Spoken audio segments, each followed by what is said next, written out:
Hey, I want to ask you how socialism and communism are being rebranded today, because it seems that, as we look at the country, as we look at many of these Black Lives Matter riots, I know we want to distinguish between protests and riots. If we want to look at those individuals who took over a section of Seattle, I would imagine that they would identify as being socialists. Would you agree? I doubt they'd say they were capitalists. It's interesting that they stole people's land by force.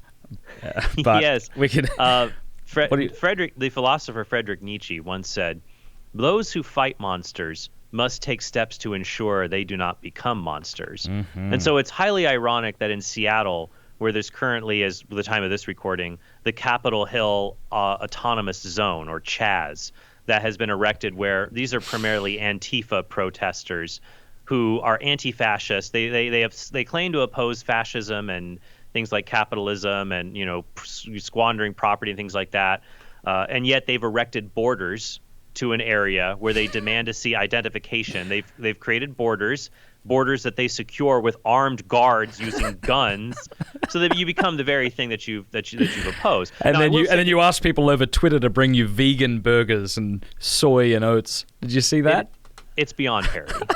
I couldn't. If I tried to make it up, I couldn't do it as well. But here, I will say, though, to make a clarification, the people who are involved with the Black Lives Matter protests, I think many of them in Seattle have opposed what is going on at CHAZ, saying that it detracts from what they are doing, that they are trying to organize and have dialogue with the police departments to be able to have better policing and things like that. So I think actually a lot of Black Lives Matter. I commend those involved with the Black Lives Matter movement over the past few weeks, that the violence that has been present at their protests has decreased significantly. And I think that's a credit to those who are involved in that movement, who have forcefully told people who are opportunists, who have shown up to make trouble, who have said, "Stop it! This is not. They're going to blame us. What you're doing is wrong. This is not what we want." And so that is a good thing. But you're right, Matt. There's a subset among these groups, including people who will call themselves Black Lives Matter, but also Antifa and others, who want a radical socialism. They want to abolish, although what they almost want, Matt, is kind of like anarcho-socialism. Like, they don't want police.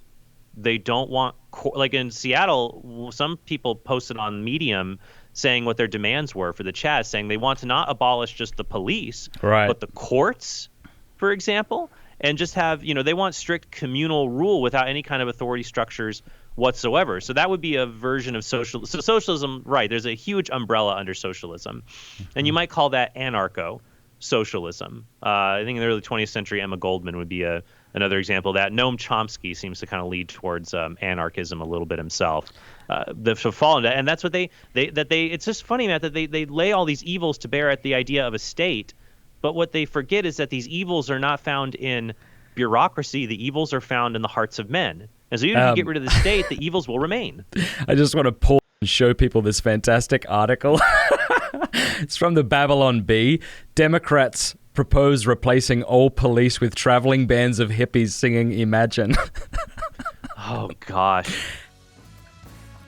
Thank you for watching this clip. You can click here to watch the full episode. And I want to say a big thanks to our sponsors and to our amazing patrons for making all of this possible. Please do us a favor before you go. Click that subscribe button and then the bell. And that way YouTube will be forced to let you know every time we put out a new episode.